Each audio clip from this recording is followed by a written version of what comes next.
প্ৰতি মাননীয় ডক্টৰ হীৰেন গোহাঁই তাৰিখ 7 মাৰ্চ 2025 চন বিষয় ৰাইজৰ দল আৰু অখিল গগৈৰ সম্পৰ্কত ডক্টৰ হীৰেন গোহাঁই ছাৰৰ মন্তব্য শ্ৰদ্ধাস্পদে নমস্কাৰ গ্ৰহণ কৰিব।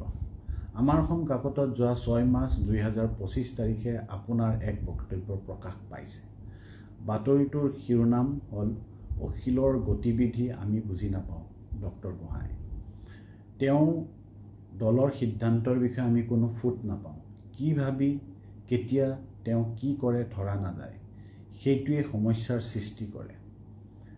তেওঁ এতিয়া বিজেপি কংগ্ৰেছৰ পৰা সমদূৰত্বত থকাৰ দৰে কৰি আছে।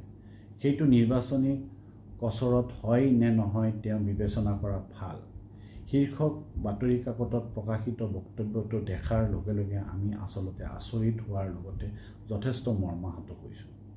কথাখিনি সংবাদ মাধ্যমৰ সন্মুখত ৰাজহুৱাকৈ প্ৰকাশ নকৰি আমাৰ দলৰ সভাপতি অথবা দলৰ নেতৃবৃন্দক ব্যক্তিগতভাৱে মাতি নি ক'লে আমি ভাল পালোহেঁতেন।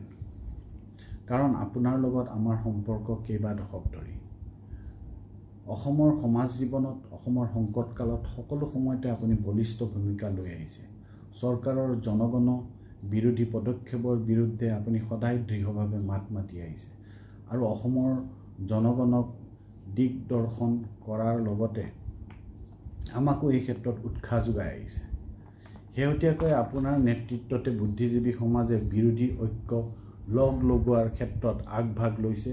যোৱা 1 মাৰ্চ 2025 তাৰিখে বুদ্ধিজীৱী সমাজৰ নেতৃত্বত সোণাপুৰৰ আতিথ্য ৰিজৰ্টত অসমৰ বিৰোধী ৰাজনৈতিক দলে অংশগ্ৰহণ কৰা সভাখনত সকলো দলেই ইছ্যুভিত্তিক বক্তব্য ৰাখিছিল।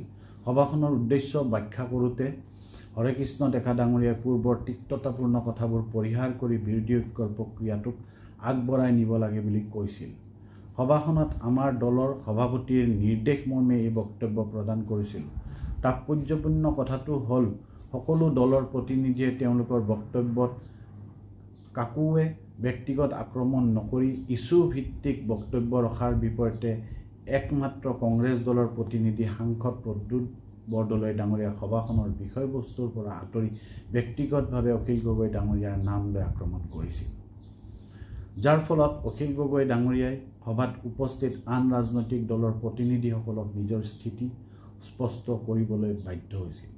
কংগ্ৰেছৰ সাংসদগৰাকীয়ে অগণতান্ত্ৰিকভাৱে সংবাদ মাধ্যমৰ উপস্থিতিত কি অজ্ঞাত কাৰণত সভাস্থলী ত্যাগ কৰি সকলো বিৰোধী ৰাজনৈতিক দলক সংবাদ মাধ্যমৰ সন্মুখত অস্বস্তিত পেলালে সেইটো আমি বুজিবলৈ সক্ষম নহ'লোঁ। ব্যক্তিগতভাৱে কৰা আক্ৰমণৰ প্ৰত্যুত্তৰ দিবলৈ গৈহে অখিল গগৈ ডাঙৰীয়াই সভাখনত বক্তব্য ৰাখিব লগা হৈছিল। পৰৱৰ্তী সময়ত এই ঘটনা সম্পৰ্কে কিছুসংখ্যক সংবাদ মাধ্যমে আমাৰ দলৰ সভাপতি অখিল গগৈ ডাঙৰীয়াক সাঙুৰি কিছু নেতিবাচক বাতৰি পৰিৱেশন কৰা আমি প্ৰত্যক্ষ কৰিছোঁ। যাৰ ফলত 1 মাৰ্চৰ সভাখনৰ সফলতা বিফলতাক লৈ ৰাইজৰ দল আৰু দলৰ সভাপতি সম্পৰ্কে কিছুসংখ্যক লোকৰ মাজত এটা ভুল বাৰ্তা গৈছে। যাৰ বাবে চাগে ছাৰ আপুনিও আমাৰ প্ৰতি ভুল ধাৰণা গঢ়ি উঠাৰ বাবে এই বক্তব্যখিনি সংবাদ মাধ্যমত ব্যক্ত কৰিছে। সেইবাবে অনিচ্ছাকৃতভাৱে হ'লেও এই কথাখিনি মুকলিভাৱে ব্যক্ত কৰাৰ বাবে বাধ্য হ'লোঁ। তাৎপৰ্যপূৰ্ণ কথাটো হ'ল যোৱা 1 মাৰ্চৰ সভাখনত আপোনালোকৰ পৰামৰ্শমতে ৰাইজৰ দলে ততাতৈয়াকৈ 2 মাৰ্চৰ দিনাখন দলৰ কৰ্ণধাৰ পাতি সিদ্ধান্ত লৈছিলোঁ যে বিৰোধী দলৰ মাজত যাতে আগন্তুক দিনত কোনো বিভ্ৰান্তি আৰু ভুল বুজাবুজিৰ সৃষ্টি নহয় তাৰ বাবে দলৰ সকলো সতীৰ্থক কোনো ৰাজহুৱা বক্তব্য নাৰাখিবলৈ নিৰ্দেশ প্ৰদান কৰা হৈছিল। যিটো কথা ইতিমধ্যে দলৰ সভাপতিয়ে যোৱা 4 মাৰ্চৰ দিনা সংবাদ মাধ্যমৰ আগত ৰাজহুৱা কৰিছিল। ছাৰ আপুনি সিদিনাৰ সভাখনত উপস্থিত নাছিল। সেইবাবে শ্ৰীযুত প্ৰদ্যুৎ বৰদলৈৰ বক্তব্য, তেওঁৰ শাৰীৰিক ভাষা আৰু তেওঁ আকস্মিক সভা ত্যাগৰ দৃশ্য আপুনি প্ৰত্যক্ষ কৰিব পৰা নাছিল। সেইবাবে এই প্ৰেক্ষাপটটো ওলাই কৰি আপুনি সংবাদ মাধ্যমত যি বক্তব্য দাঙি ধৰিছে নিশ্চিতভাৱে আমাৰ গ্ৰহণযোগ্য নহয়।